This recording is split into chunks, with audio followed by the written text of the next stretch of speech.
Welcome back to another episode of Warren Cali. In this episode, I'm going to talk about Goldie from Park Village Compton Crip. Now, I mentioned Goldie before, but shout out to Bro on every episode I drop asking me to do an episode on him. So on this one, I got you. Now, Goldie was born in the early 70s, around 1973. Even though he was white, Goldie would be heavily influenced by his black friends and the culture and the community around him. Living in Compton, he would see a lot along the years. Goldie would become a part of the Park Village community and also the Park Village Crips who controlled that area. The Park Village Compton Crips, also known as the Ya Gang, are a gang located on the west side of Compton. The Park Village consists of different cliques and are also a multi-race gang with different races repping that area, some being Samoans. The Park Village Crips are allies to gangs like the Nutty Block Crips, the Southside Compton Crips, and the Atlantic Drive Compton Crips, just to name a few. Park Village Crips are rivals to many gangs, being many Crips in Compton, and also several Piru sets. Along the years, Goldie would become official member of the Park Village Crips hood, and be known to be down for his hood, and whatever came with it, good or bad. In the evening of October 8th, 1998, three men, Damien, Antoine, and Marcus were driving on Compton Boulevard in Compton. Damien was the driver, and they were members of the Little Park Piru gang. Compton police officers stopped their car when Damien was driving near Bullis Road. Damien also noticed a nearby green Cadillac with a CPT sticker in the back window. Because Damien didn't have no driver license, the police impounded their car. Police refused to get a Pirus a ride, so this left them to walk out the area.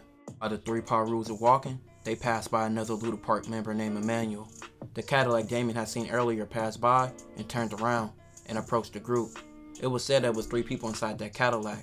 It was said to be two black men and one white man. The white man began shooting at Emmanuel, shooting him in the leg. Damien would say he heard about 7 to 8 shots.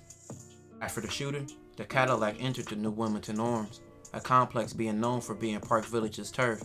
5 security guards were on duty at the time: Charles, Rod, Armando, Rodolfo, Saul, and Juan. Within about 10 minutes of the Cadillac entering the complex, Compton police officers arrived at the guard gate asking about the car. Charles showed the police where the Cadillac had been parked near one of the apartment buildings. The police impounded the Cadillac that evening, but did not make any arrests. The failure to arrest anyone made Charles feel threatened because he had pointed the car out to the police. He quit his job and left the site and never returned back. Police found 2 shell casings from an automatic rifle near the site of the shooting. Shortly after the shooting, the police transported the 3 Pirus, Damien, Marcus, and Antoine, to the Cadillac inside the apartment complex. The 3 identified the Cadillac as the car involved in the shooting. Damien later said he could identify the car by the sticker in the back and a dent on the passenger side. The white shooter was identified as Goldie, and he owned the Cadillac involved in the shooting and was often seen driving it. Security guards will also tell the police that they seen Goldie driving the car often. Charles and the Pirus would pick Goldie out of a photo lineup. Walter, a security guard in the Wilmington Arms, would say Goldie would pull up the next day, asking for Charles and making threatening gestures. Walter was on duty as a security guard at the New Wilmington Arms the evening on January 2nd, 1999. Around 8:40 p.m., he saw Goldie's Cadillac drive through the guard gate followed by another vehicle. Both cars had their headlights off even though it was dark. Neither car had license plates on their cars. A girl named Michelle who lived in the Wilmington Arms looked out her window and saw Goldie's Cadillac and Goldie and 2 black males arguing with security guards. One of the black males was cussing out the guards and saying things like, "We're going to get you and we'll get you later." The other black man said something like, "Come on, let's go." Then he told Goldie, "We'll do it later." Then the group left. Around 5 a.m. that morning, 4 security guards were in a security guard shack talking and reading newspapers. They looked up and they saw Goldie standing in the doorway holding an assault rifle. Goldie started shooting into the shack. Rodolfo was shot 6 times, but he was wearing a bulletproof vest, so 3 of the shots went into the vest, and the other 3 hit Rodolfo in the right hip, right knee, and right foot. Rodolfo was able to fire back and fired 1 shot. Security guard Rod and Ren were killed. Ren was shot 7 times, which 2 of the bullets hit his bulletproof vest. The other 5 penetrated different parts of his body. Rod was fatally shot by a single bullet through the mouth and neck.